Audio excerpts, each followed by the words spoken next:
이번에 그 용산의 장군들 책을 쓰셨는데 한번 들어봐 주시죠. 예. 네.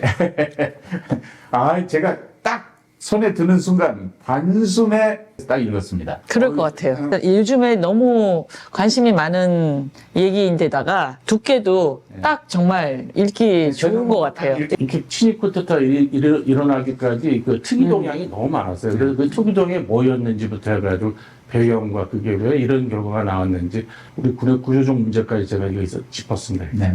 거기에 김용현의 특기 진급거래라는 표현을 하셨더라고요. 진급거래.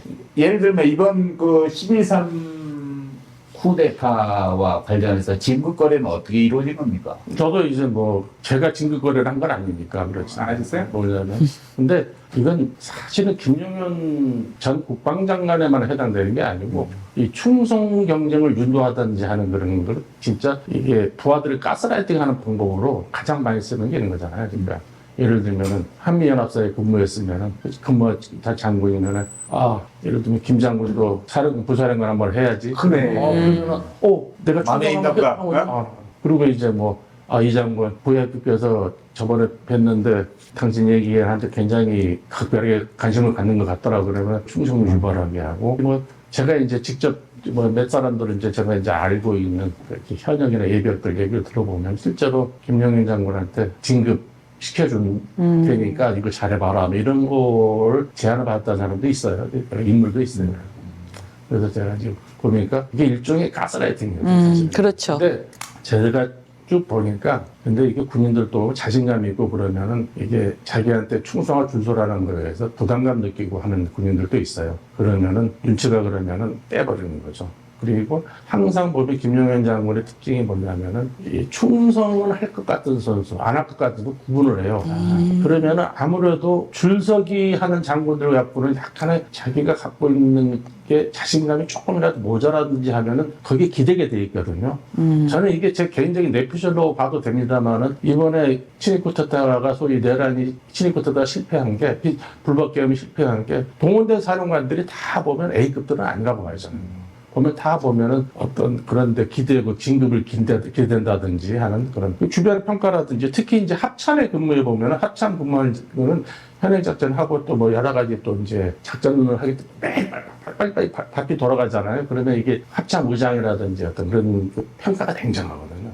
거기서 많이 나오는데 그렇게 제가 개인적으로 또 봐도 특히 이제 방첩사령관 같은 경우는 워낙 이 개입 때부터 김용현 중령 그리고 여인영 대위 이렇게 시작돼가 쭉 이어온 사이기 때문에 그 어떤 능력이 뛰어나서 라기보다는 일단은 잘 아시겠지만은 이게 아스팔트 군인이잖아요. 말하는 정책부서에 있다가 윗사람들 신기 잘 살피고 하는데 특화되어 있기 때문에 여러모로 이제 복합적으로 작용해가지고 이번 불법 비상계엄이 제대로 이루어지지 못한데도 그 영향이 있다고 저는 개인적으로 생각합니다. 아스팔트 군인이 뭔지 아세요? 모르겠어요. 지금 여쭤보려고 그랬어요. 군화를 신고 진흙을 밟아야 네. 야전 군인인데 네. 아스팔트 포장된 데서만 근무를 했다 이거예요. 서울에서. 그러니까 편하게 계시던 분들이 주로 이제 뭐냐면은 육군본부라든지 육군본부라든지 뭐 저기 국방부나 뭐 이런데 국방부에서 근무하고 이제 야전에 나갈 때는 이제 수도권 부대에서 근무하고 최전방에는 잘 안 가고 하는 그래 다니는 부분을 이제 그 아스팔트 군인이라 보통 얘기를 하는데 제가 이제 보면은 24년 동안에 군을 지켜보면서 문제가 뭐냐면 그래도 10년, 20년 전만 해도 일단 사단장을 나가도 최전방 사단장을 나가려고 그러고 이게 연대장을 나가도 최전방 부대 연대장을 나가려고 그런 게 있었거든요. 이게 군인이라면 적어도 최전방에서 근무하고 하는 게 한 달 자부심 그런 게 있었는데 언제부턴가 보면은 이게 딱 보면 알아요. 서열이 매겨지는 겁니다. 이게 뭐냐면은 수도권에 딱 저기 보면 이게 조금 권력에서 조금 떨어지는구나 이게 좀 뭐 밀리는구나 이게 서열에서 밀리는구나 이게 진급 서열에서 이게 무슨 얘기냐면 다 수도권이에요. 그리고 가장 보면은 조금 힘든 부대 가면은 자기들끼리 그래요. 뭐라면 백이 없어서 여기까지 왔다는 게 사단장 나갔는데도 백이 없다는 표현도 웃기지만은 왜냐하면 21사단 갈수산부대라든지 거기는 여름만 되면 태풍 불면은 헬착들이 다 무너져요. 헬기가 와서 그걸 다시 설치해야 되고 거기 정말로 거기가 이제 그 힘든 부대고 또 저기 20 이게 해안가 항상 타고 터지는 부대 그런 데 가고 대개가 보면 이제 뭐냐면 아스팔트 군인들이 주로 가는 데가 이제 뭐냐면 11사단이라든지 수도권 사단 이렇게 잘 아시잖아요. 그러고 나서 이제 뭐냐면 진짜 너무 이상하다. 그 연대장을 가더라도 뭐 여인영 그 방첩사령관 전 방첩사령관 같은 것만 해도 아마 담양에 있는 게 구공수였나요?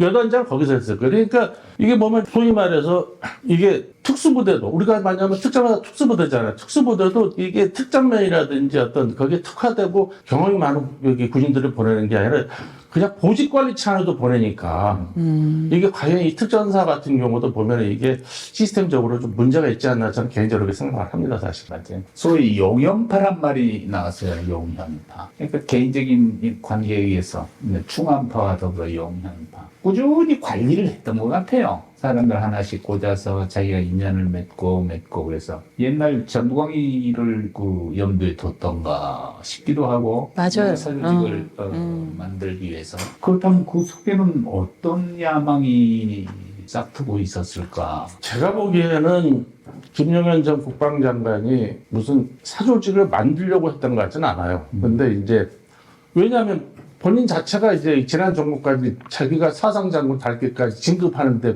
그 정신이 있어야 되기 때문에 거기 뭐 조직을 만든다든지 그거 같은 경우는 바로 만약에 그런 기미가 보이면은 바로 적발이 되기 때문에 그러진 않았을 텐데 이게 이제 보니까 본인이 이제 이번에 오면서 이 소위 말해 자기한테 고등학교 학연으로 이제 충남고등학교 출신 몇 명 되지는 않아요. 사실 육군과 전부 합쳐 4명인가요? 장군들이? 지난번 국정감사 때 본인이 그런데 뭐 400명 되는 장군 중에 4명 가지고 그러시니까 실제로 안 돼. 되는데 그 중에서 이제 여기 특히 이제 특화된 장군이 이제 여인영 방첩사령관, 전 방첩사. 거기가 이제 아까 말씀드렸다시피 본인이 이제 김용현 전 국방장관이 구사단 작전 참모할 때, 정규전 작전 장교를 했을 거예요. 아마 여인영 대위 때. 그렇게 하고 쭉 올라가다가 나중에 보면은, 본인이 총괄장교, 홍보기획과, 육군본부 홍보기획과 총괄장교 할 때, 중령 때, 그 밑에 소령이 이제 뭐냐면 여인영 예. 소령이었고, 그 다음에 이제 또 보면은 쭉 올라가요, 그게. 또 그러다가 이제 뭐냐면, 그러니까 제가 이제 왜 이 말씀을 드리냐면, 이제 김용현 파라고 용현파라고 하는 인물들이 대개가 보면은 크게 이제 중앙부 출신들, 그리고 자기 근무연으로 다 이어져요. 근무연이 이어지는 게 이제 노상원 41기 전 정보사령관 같은 경우가 이제 뭐냐면은 본인이 이제 박흥렬 참모총장 시절에 그 비서실장을 하면서 그 밑에 정책과장 대령으로 데리고 있었고 이쪽 그리고 이제 뭐냐면 그 전으로 인연을 가면은 청와대 경비단 제55 경비대 그 수경사 제55 경비대에 대해서 본인이 이제 작전 장교할 때 같이 근무를 했었고 이런 식으로 쭉 연년이 이어져가지고 근데 그거 보니까 이번에 특징이 뭐냐면은 문상호 전 정보사령관 같은 경우는 징계 대상임에도 불구하고 어떻게 보면은 그랬는데 노상원 추천으로 인해 가지고 거기 이제 뭐라지 이번 거기에다 소위 말해서 여기 이번 비상계엄에 동원하는 그런 역할을 하게 하고 그러니까 한마디로 말하면 제가 간단히 정리를 드리면은 이 용연파라는 게 소위 김용현 장군이 여기 소위 저거를 잡으면서 군인사였던 그거를 잡으면서 급조한 미니 하나의 같은 성격이에요. 본인을 정점으로 해가지고 그래서 제가 이 책에서도 미니 하나라는 표현을 썼는데 급조한 거죠 사실. 근데 이걸 사실 이런 사조직이거든요. 엄밀하게 따지면은 사조직인데 이걸 적발해야 되는 게 방첩사잖아요. 근데 방첩사가 보니까 사조 조직원이잖아요. 그러니까 옛날에 하나랑 다를 바가 없는 거죠. 작전본부장 시절이던가 그 업무상 뭐 긴밀한 일도 아닌데 특별히 전화해서 후배님 하면서 뭔가 이렇게 얘기를 했던 기억이 내가 생생해요. 능력이 좀 안 되는 놈 중에 하나라고 찍어서 코를 끼려고 그랬는지는 알 수 없어요. 그러니까 제가 필요하다 그러면 굉장히 예의 바르고 굉장히 좀 뭐냐면은 다정하게 하고 하는 그런 게 있어요 그분이. 그런데 대신에 이제 아니다 싶으면 가차없죠.